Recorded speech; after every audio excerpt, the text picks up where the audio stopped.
Friends, welcome to our channel. Stock का price 50 रुपए हो या 500 रुपए, क्या आपको पता है वो स्टॉक एक्चुअली सस्ता है या फिर महंगा? और सिर्फ सस्ता मिल गया मतलब पैसा बनेगा ऐसा नहीं होता। आज के इस वीडियो में आपको एक प्रूवन स्ट्रेटेजी में आपको देने वाली हूँ, जिसमें हम यूज करेंगे फंडामेंटल प्लस टेक्निकल एनालिसिस दोनों, ताकि आप सही स्टॉक पे सही टाइम पे एंट्री कर सको और पैसा भी बना सको सेफली। हेलो फ्रेंड्स, मैं हूं चेतना और पिछले 15 साल से स्टॉक मार्केट में हम आपको अपडेट करते रहते हैं, इन्वेस्ट कर रहे हैं। कई लोग हमारे को जानकार भी हैं, दूसरों को भी हम सिखाते हैं स्ट्रैटेजीज के जरिए। अगर आप भी लॉन्ग टर्म वेल्थ बनाना चाहते हो बिना अननेसेसरी रिस्क के, तो ये वीडियो आपके लिए ही है। वीडियो के एंड तक आप जान जाओगे कि कौन सा एनालिसिस कब यूज करना चाहिए, डिस्काउंटेड स्टॉक्स कैसे ढूंढते हैं, स्टॉप लॉस का स्मार्ट यूज और कौन से मिस्टेक्स अवॉइड करने हैं, सब कुछ।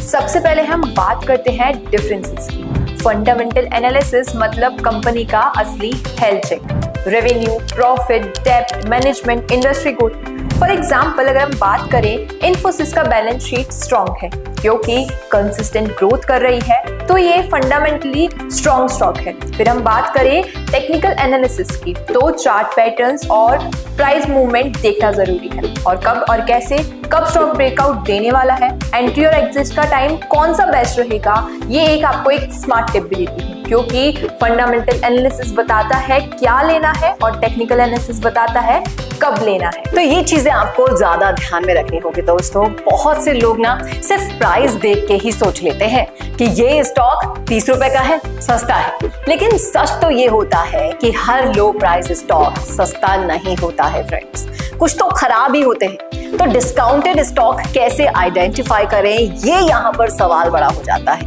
तो compare intrinsic value versus current market prices, use PE ratio, PEG ratio, book value, check promoter holding, debt to equity ratio. चलिए एग्जांपल से आपको समझाती हूँ। अगर टाटा मोटर्स 700 रुपए पे ट्रेड कर रहा है, तो जब उसका एक्चुअल फेयर वैल्यू 1000 रुपए हो ना, तो वो डिस्काउंटेड स्टॉक होता है। अब बात करते हैं आपकी एज और जिम्मेदारियों पे इन्वेस्टमेंट पे क्या इम्पैक्ट पड़ता है। जैसे हम बात करें यंग इन्वेस्टर्स की, जिनकी as 20s too early 30s है, वो रिस्क ले सकते हैं। अग्रेसिव स्टॉक्स पे इन्वेस्ट करो, स्विंग ट्रेडिंग, ग्रोथ स्टॉक्स को साथ मिलाकर एक बेस्ट कॉम्बो बनता है। फिर हम बात करें 35 प्लस वाले लोगों की, ज्यादा स्टेबल और डिविडेंड पेइंग स्टॉक्स करो। फिर हम बात करें long term hold senior investors की, जो कि 58 से ज्यादा होंगे। लो रिस्क, सेफ इन्वेस्टमेंट और फोकस करो कैपिटल प्रिजर्वेशन। और एक प्रो टिप तो आपको इन्वेस्टमेंट की आपकी स्ट्रेटेजी का बैकबोन क्या होता है, वो है इन्वेस्टमेंट हॉरिजॉन। इस चीज को आपको यहाँ पर टिप को ले ही लेना है फ्रेंड्स, क्योंकि ये बहुत ही शानदार टिप थी इस वीडियो की आज की। अब मान लो आपको एक स्टॉक पसंद आ गया, फंडामेंटली स्ट्रॉन्ग भी है, पर क्या आप बिना सोचे समझे एंट्री कर लोगे?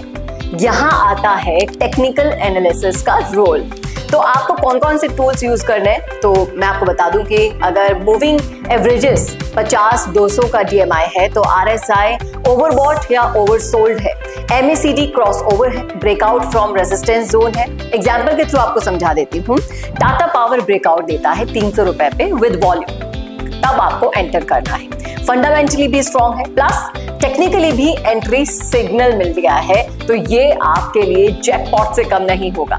इवन अगर आपको लॉन्ग टर्म इन्वेस्टर हो, स्टॉप लॉस का यूज करना चाहिए, स्पेशली जब आप स्विंग या पोजिशनल ट्रेडिंग कर रहे हो। Why stop loss is important, loss control होता है, इमोशनल ट्रेडिंग अवॉइड होती है। वहीं हम बात करें पोर्टफोलियो सेफ रहता है, और इसे कैसे यूज करना है। स्विंग ट्रेडिंग में 5 to 8% का एसएल, पोजीशन में 10 to 15% SL, trailing stop loss में profit lock plus downside protection. ये एक गोल्डन रूल आपको बता दो, रिस्क मैनेजमेंट बिना ट्रेडिंग सुसाइड है। आपको रिस्क मैनेजमेंट आना ही चाहिए फ्रेंड्स, क्योंकि आज के वीडियो से आपको क्या सीखने को मिला आप कमेंट करके जरूर बताइएगा।